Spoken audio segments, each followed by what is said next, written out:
Hey, brothers and sisters from the Starknet ecosystem. Welcome back to the Star Cafe. This is Nurstar speaking, your personal Stark barista. And once again, we are ready to delight you with some very special Starknet content. Happy Friday, my people. Let's close this week at the Star Cafe with a very interesting episode as we'll explore one of the most active teams inside the Starknet ecosystem. I'm talking about Hashstack, a decentralized protocol for under-collateralized lending, which is building on Starknet. They're currently running their private mainnet for a couple of months already, and they'll deploy for the public as well very, very soon. With that being said, let's welcome Vinay, co-founder and product lead at Hashstack, and Aris, DevRel at Hashstack as well, of course. Hello, guys. Welcome to the Star Cafe. How are you?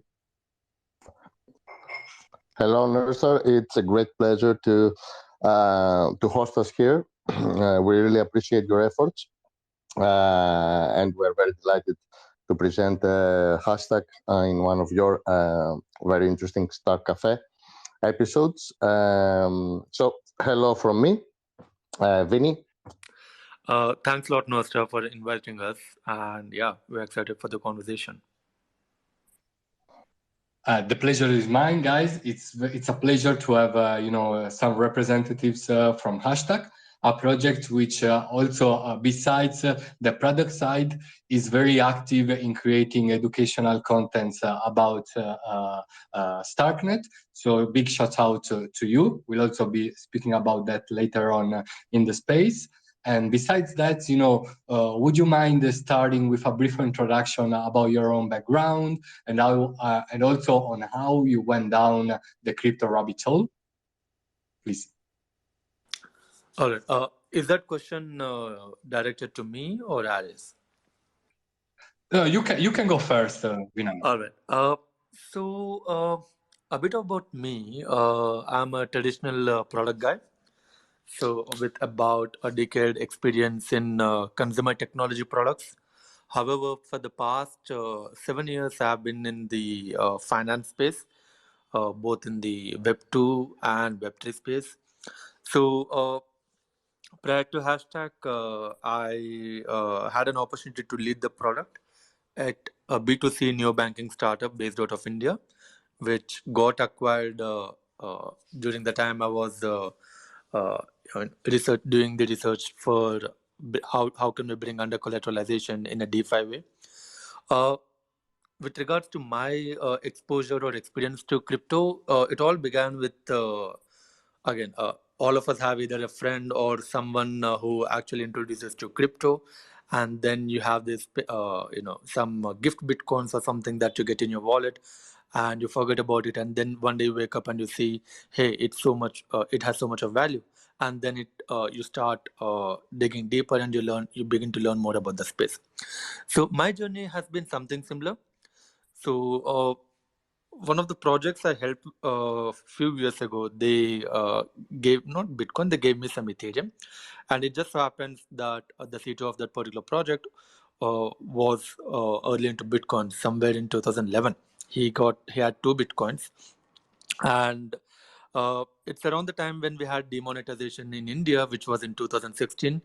A lot of corrupt people were looking for alternate ways to store money, and that's when crypto began to be in the news.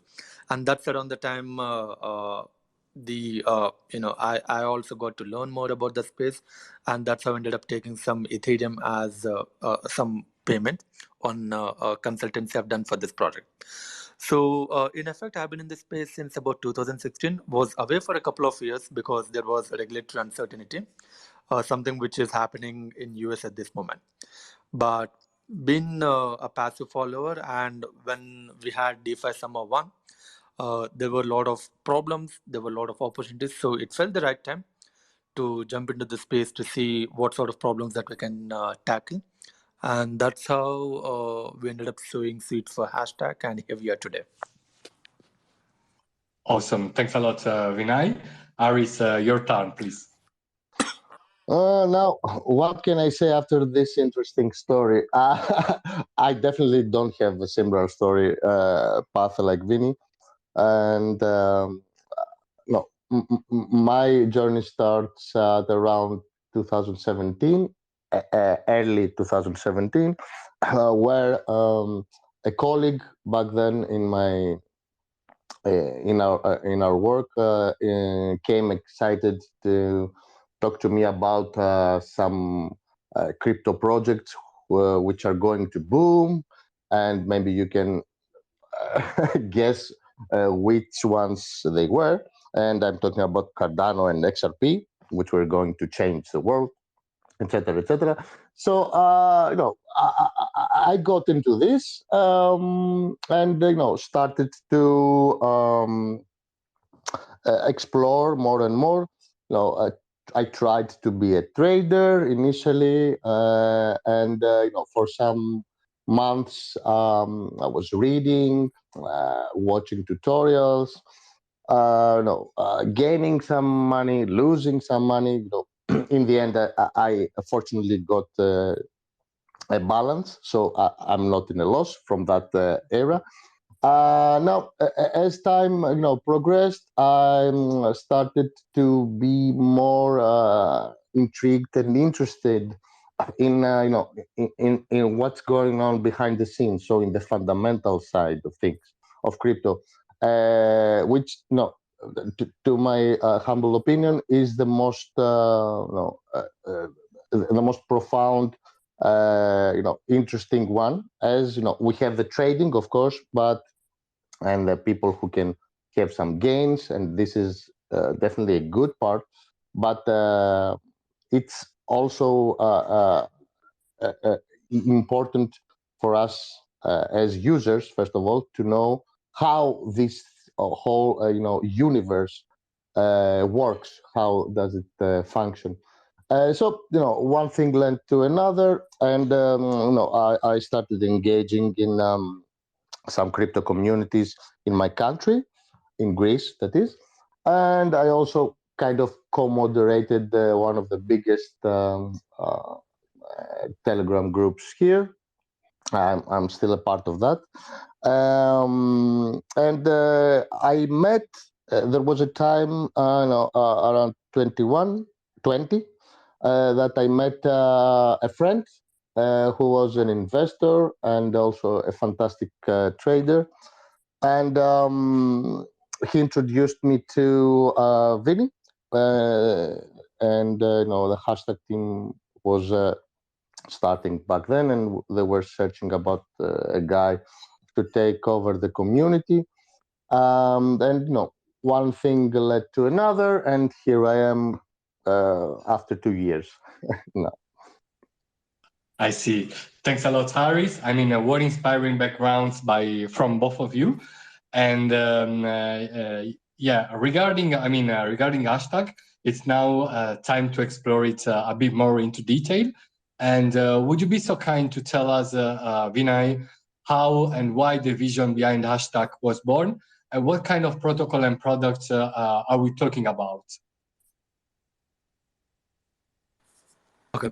So there are two parts to this question as to the reason behind existence of Hashtack and the applications that we have integrated or we work with. So the primary reason Hashtack exists is because back then DeFi was not as crowded as it is today. The projects such as MakerDAO or ETHLend, which now is Aave, or Compound, they showed the world that you can actually build a truly autonomous financial application that lives on the blockchain and that does not involve the need for intermediary to process something or to intermediate a transaction.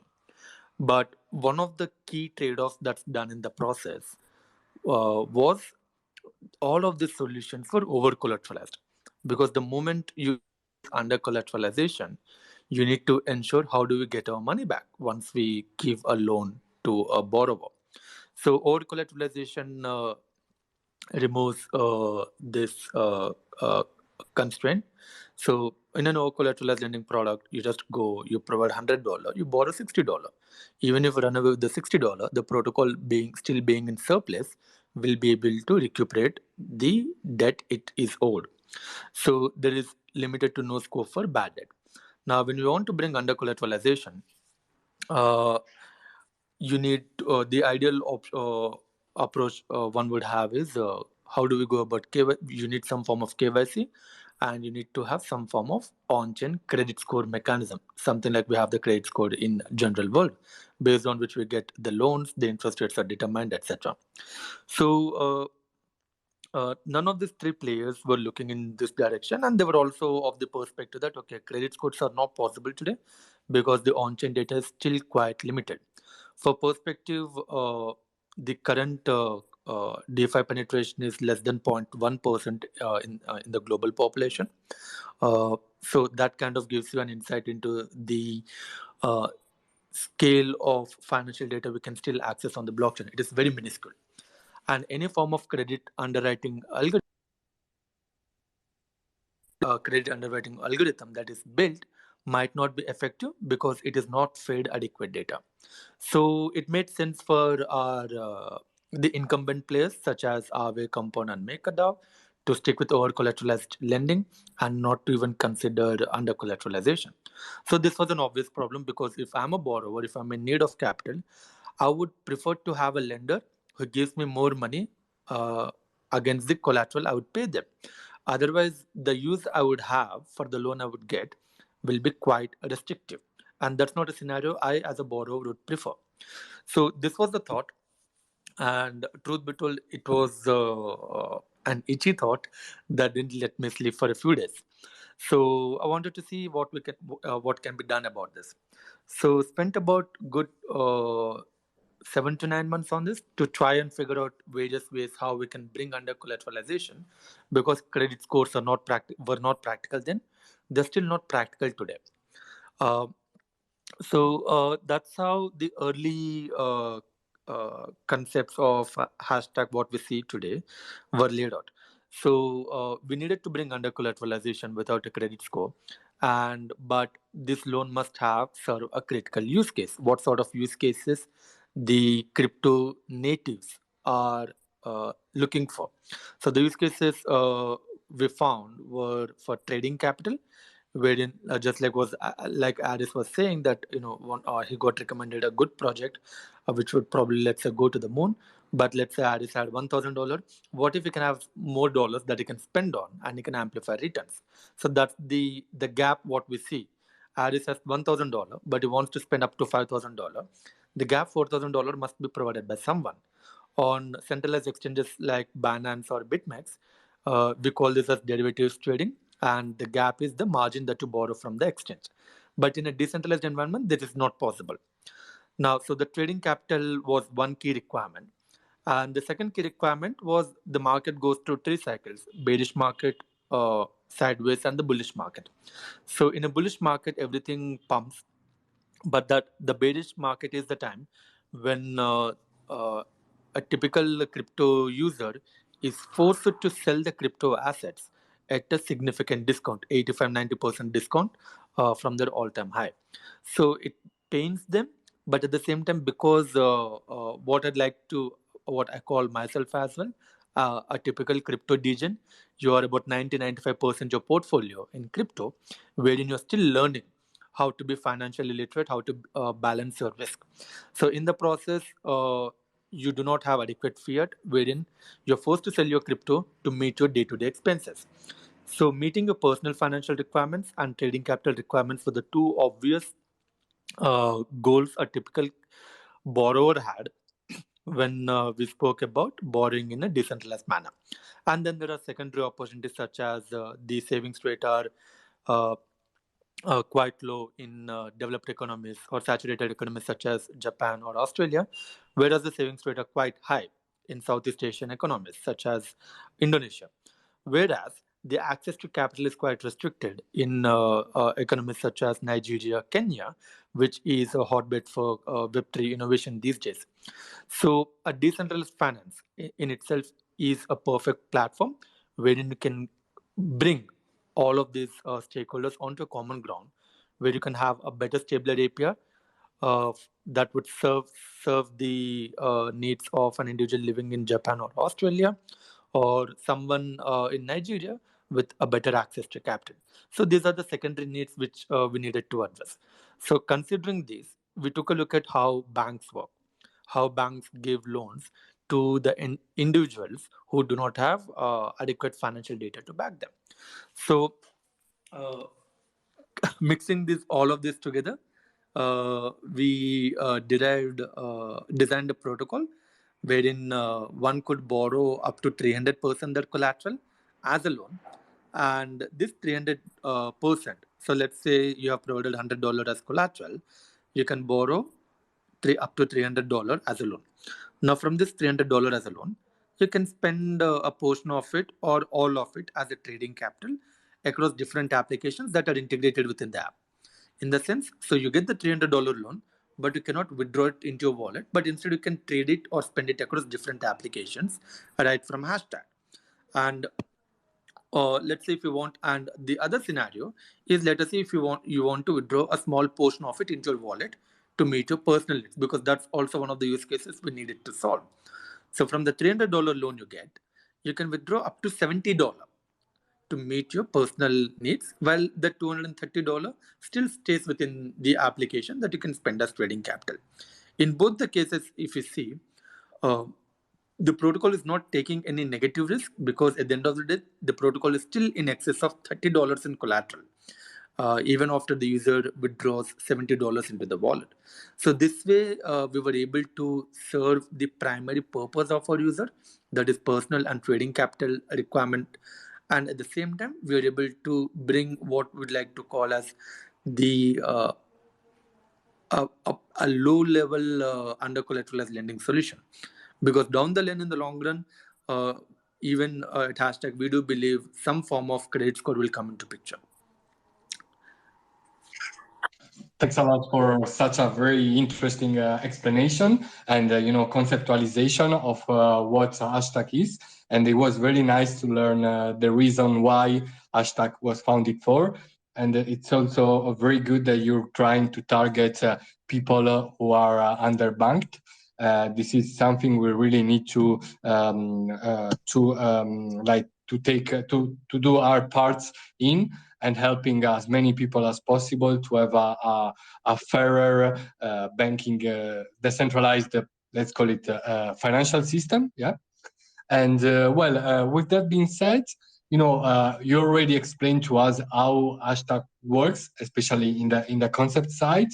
But actually, would you like also to go a bit deeper in the technical side? Like, I would like to know how does it work in terms of smart contracts? Do you have some next generation smart contract that makes under-collateralized lending possible? How do Hashtag's vaults work?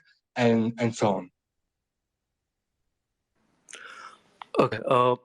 So in terms of, we do not, truth be told, we do not have anything next generation. We have simply leveraged what is available, probably in a better way than some of our competitors. So, however, certain key components of the contracts, such as permissible CDR and risk premium, these are the two components within the contracts that serve as autonomous entity. The first one, permissible CDR, it expands for permissible collateral to debt ratio. When someone is trying to acquire a loan, this is the function the loan, when you call the loan request loan, the request loan function calls this particular function to check how much this person can borrow. So this is the function that makes a decision based on the relationship of this particular account with the protocol, the age of this account, as well as the volatility of the collateral market, the borrow market, and the effect of the borrow market. So let us say you're trying to borrow 500 USDT. And so if the protocol gives you 500 USDT as a loan, what will be the total outstanding loans for this particular market? Let's say the remaining active loans are, let's say, 9,500 USDT. It means 9,500 USDT has been given out as a loan so far, which are still active. Now, by giving this 500 USDT, the total value comes to 10,000 USDT. Should there be a market crash, will the protocol be able to liquidate on time, if without taking any negative risk? If the response is no, which is a Boolean no, then the protocol rejects the loan request. So in effect, it considers the stability of the collateral and the borrow markets. It considers the effect of this loan on the overall outstanding loan, and it also considers the overall liquidity of the particular markets, both collateral and the borrow markets on that particular layer. We have a couple of hundred bitcoins on the Starknet ecosystem, so it might not be whereas Bitcoin is the most liquid assets we have in the market apart the stable coins. So these are some parameters the permissible CDR function considers, and it determines how much a borrower can acquire.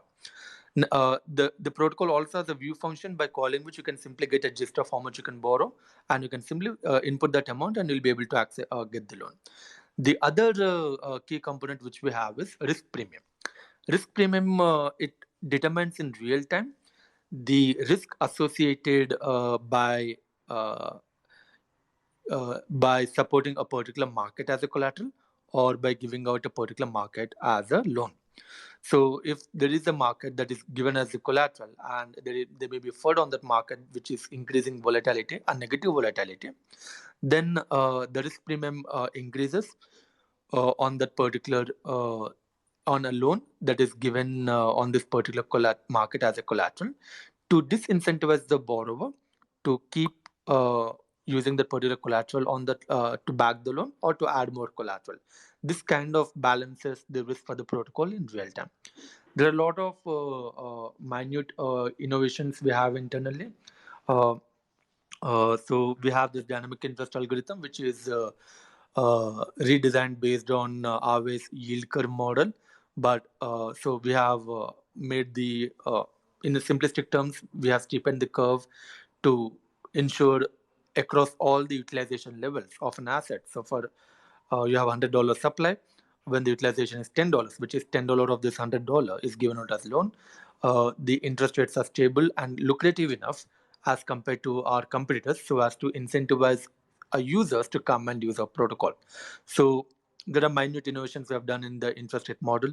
There is another innovation we have made is dual liquidation mechanism, which simply avoids single point failure, wherein most protocols they rely on liquidators or auctioneers to liquidate a loan when it hits its liquidation value.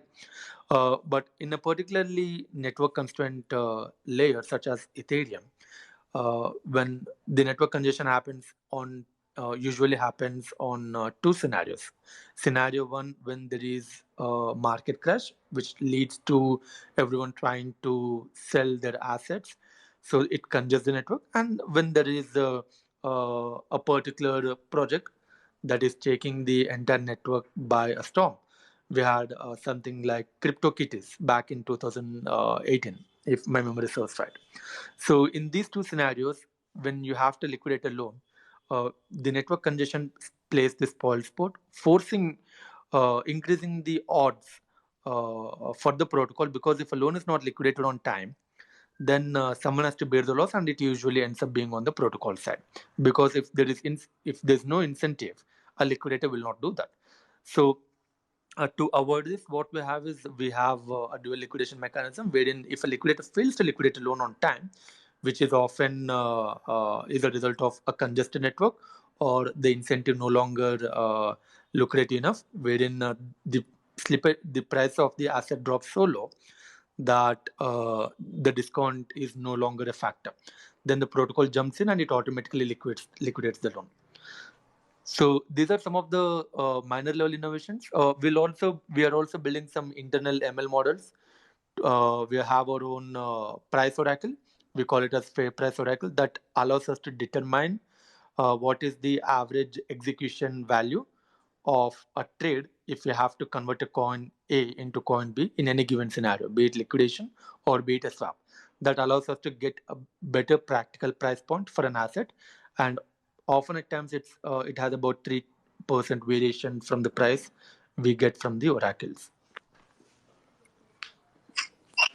Awesome, Vinay. I mean, I had a great time listening to your explanation about the technical features powering Hashstack and making in this way under-collateralized lending possible. And well, you also explained in a very interesting way how Hashstack takes a precaution in terms of of security and making sure that loans get repaid. And furthermore, I would like to know, is Hashtag audited? Seeing that you're also having your own Oracle, as you were saying. What kind of steps are you taking in the security side? Are you being audited by some third parties? Yeah, so we're already audited once last year. We are working with few recognized auditors to audit version 1 of the contracts. We're looking to audit the Cairo 1 side of the contract, not the Cairo 0. In terms of oracles, again, we try to rely as little as possible on the traditional oracles. That's part of the reason we have this internal oracle that we call it as fair price oracle. But our reliance on third-party oracles are purely from data feeds in the front end, wherein if you connect your wallet, you see the data. It's the data that we are fetching from the oracles such as Chainlink or Redstone. All right, good. Well understood. Well, Harris, let's speak some words with you right now. And well, as I was saying, I must say that Hashtag is one of the most active projects on Starknet, not only on the product side, but also when it comes to community building and educational content creation. And so, Harris, would you mind telling me a bit more about the community and the content creation strategy at Hashtags? And on which initiatives have you been working so far in this area? Mm-hmm. Yeah, definitely. So, first of all, I want to mention that we're very happy that people and especially professionals within the space like you, acknowledge and appreciate our efforts, because we really give our best, trying to to roll out useful and meaningful content, and also events. Now, it is a fact that we consider our community as a key pillar in this journey, and this, of course, is also the case, with most projects. Simply because you cannot succeed if you don't have a strong, supportive community, alongside. Now, we've seen countless times, both scenarios. So we have decent projects with relatively zero community support who failed, and on the other hand, we have underachieving, to put it politely, projects who continue to go strong because they have very, very deep bases, in their communities, and they continue to support them, so they continue to exist. Now, our strategy is, I would say, is pretty much simple and straightforward. So we try to keep the engagement through active participation, and also share facts and news that are interesting and important, so we can have genuine conversations and also help our members learn things. Regarding the first part, we have our C2E, which is a Contribute to Earn program, which is still running, where members can join and complete tasks, and through that they can earn XP points, or experience points, which later on they can exchange on our native token, not in 1-to-1 ratio, but in a very rewarding one. And we also do some frequent quizzes. Again, they are incentivized with prizes. Typical meaningful stuff, and but we give our best to have essence and not to do them just for the sake of the event.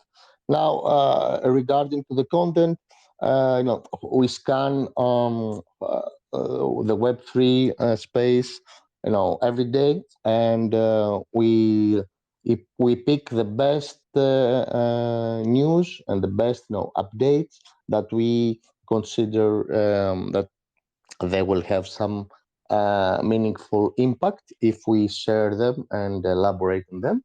So, based on that, we have engagement, and we see our users' feedback and our users' opinion. So we can, at the same time, have a clear view on what's going on from the user perspective, which is very, very important for us, as a Web3 project, to see how much, how much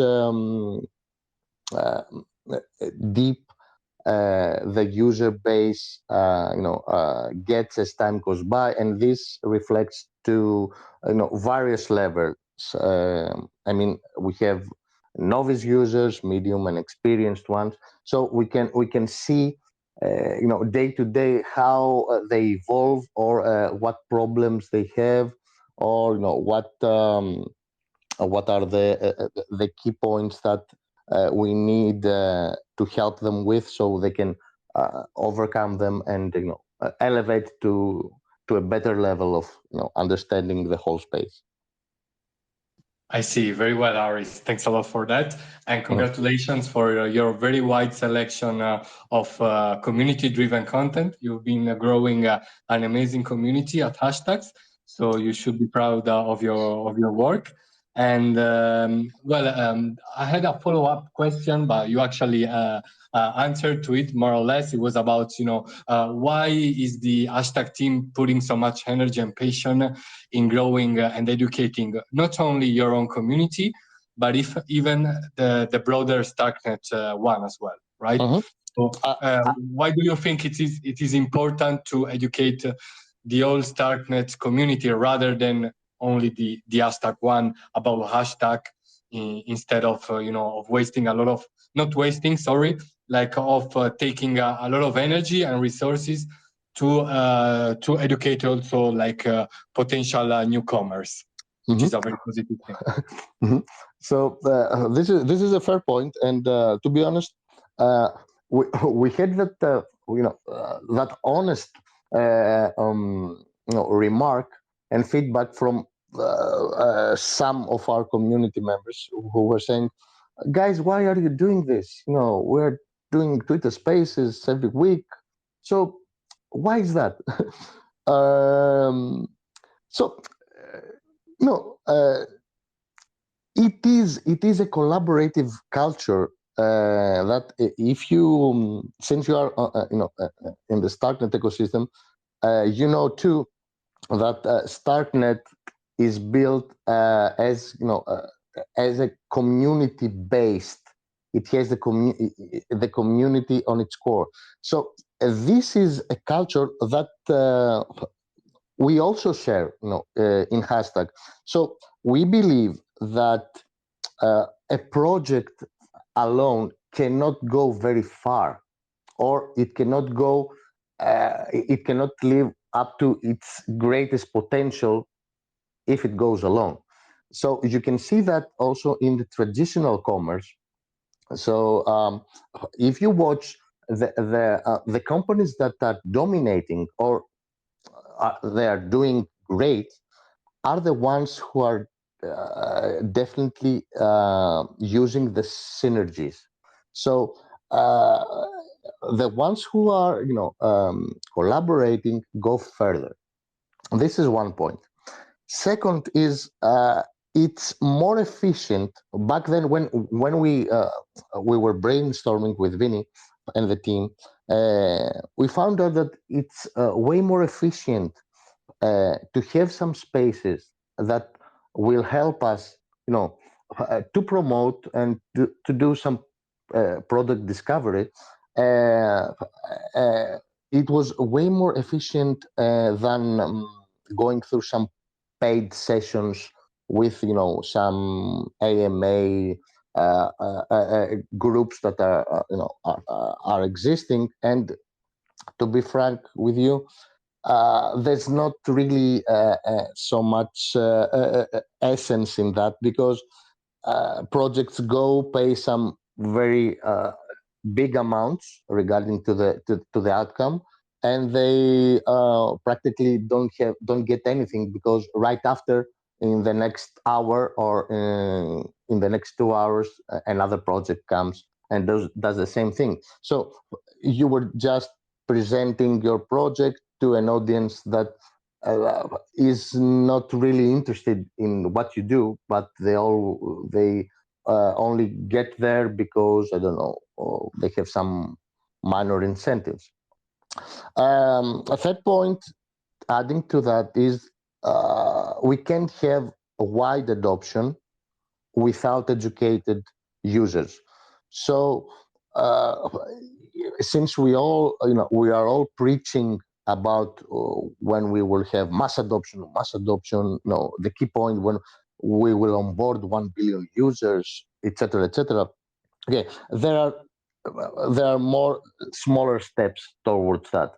And in order for the whole Web3, the whole crypto ecosystem, to reach that higher goal, if we say that this is 1 billion users, we have to go step by step. And that step by step requires heavy educational,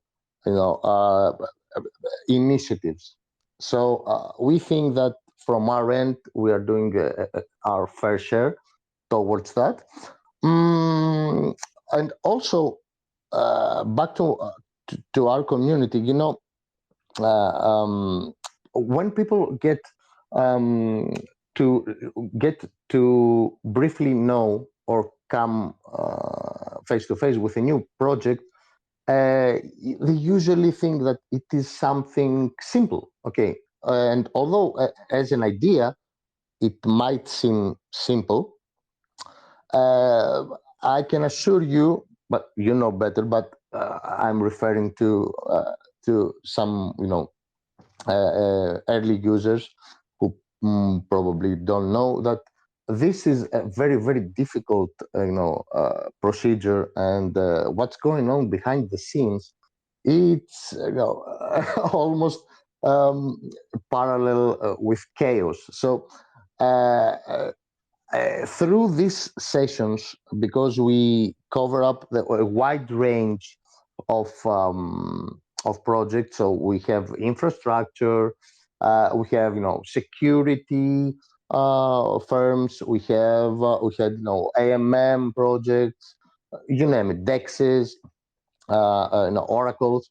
So through all these, our users, but also the users from the fellow project who we are hosting, can learn better what's going on and how all these things combined together make sense and end up to something that that works. So this to me still, as I'm describing it, it still seems very, very, very interesting, and it's definitely a time well spent from our end, and we haven't had a second thought on that, not even once. And last but not least, it's a wonderful way to build bridges and create synergies with other projects, because it's a different way when you communicate in Telegram or on Twitter or even on a call, and say, okay, guys, what are you doing? Let's have a session. Let's collaborate. Blah blah blah. But through the sessions part, you also get a better clarity, and for some awkward reason, it gets projects better, to communicate better after that. So I've witnessed that, and it's a remarkable thing. I love it. Absolutely, Aris. I would also add that it's a great way also to make friends, So absolutely. And thanks a lot for reminding us about the power of the community on our ecosystem. But we're coming, we're slowly coming to the end of this Star Cafe. So I would like to go back to the product side with our dear Vinay. And I would like to ask him, Vinay, what is the current state of the Hashstack protocol at the moment? And how will the product evolve in the coming months as the Starknet network will improve its performance a lot in the coming weeks? So obviously, I'm referring to the Quantum Leap launch, the Starknet version 0.12.0, and also the regenesis step. And I'd also like to know if the current Hashstack smart contracts are written in Cairo 1.0 or not. Thank you. Okay. So at present, we have completed the version 1 of the product, and we are looking to give public access next week, the testnet of it. So far, the private mainnet is the 0.10 of the main product. We have spent a better part of the last 3 months to improve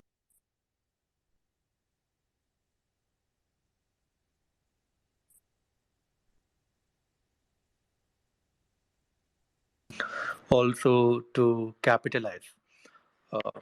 Sorry, Vinny. Sorry, because we lost you. Can you please go back to the point when you said to improve? Yeah, definitely. So we have released the 0.10 mainnet on 1st of March. It's invite only basis. It's still private mainnet. Part of the reason was one of the challenges we have in the space is an effective QA, which is in a lot better shape at this moment. But at that time, we still had a perception that there may be a few gray areas. That was the thought that made us to opt for a private launch for the 0.10. Now, for the last 3 months, we've been tinkering around what more can we do, how can we improve the product with regards to the feedback we have received, and also to capitalize the regenesis narrative as well as to improve the utility of the product. And that is version 1 of Hashstack. So we'll be opening up the V1 testnet to the public next week, and we'll be pushing the relevant documentation as well. So next month there will be the V1 mainnet, and there will be a few liquidity incentive campaigns that will go along with it. In terms of whether we have written on Cairo 1, we were probably the first project to complete the contracts on Cairo 1. We were looking to deploy in early May, but due to some technical issues, deployment of Cairo 1 contracts on mainnet or testnet was disabled. So it sort of set us back by a couple of weeks. So we had to, and also the QA infrastructure is still under development. We took a conscious decision to instead rebuild the V1 on Cairo 0. So the version will be on Cairo 0. We will upgrade. We already have the Cairo 1 contract in place, but we'll upgrade Cairo 0 to Cairo 1 once we have all the necessary infrastructure in place. So probably we're looking at 4 to 6 month horizon from now. Awesome, Vinay. Amazing. I mean, can't wait to play with the public testnet and mainnet of the latest version of Hashstack. And I wish you a good luck with that. And with that said, we have come to the end of the episode of today's Star Cafe. So first of all, I would like to thank the whole Hashstack team for their commitment in both product and community side on Starknet. Then I would also like personally thank Aris and Vinay for coming today out of their very busy schedule. Thanks a lot, guys. It's been a pleasure. Thank you too, Nursta. Thanks a lot, Nursta. It's been a great time. Thanks a lot, friends. And secondly, but last but not least, I would love to say a huge thank you to all the listeners who took some of their very precious time to be with us today. and I'm very grateful for that. Really looking forward to seeing you next week for the next Star Cafe session. So having said that, I mean, thanks a lot once again. Remember to share the Starknet vibe, and see you the next time. Bye, guys. Take care. See you. Have a nice weekend. Bye bye. Thanks again. Bye, everyone. Thank you, everyone.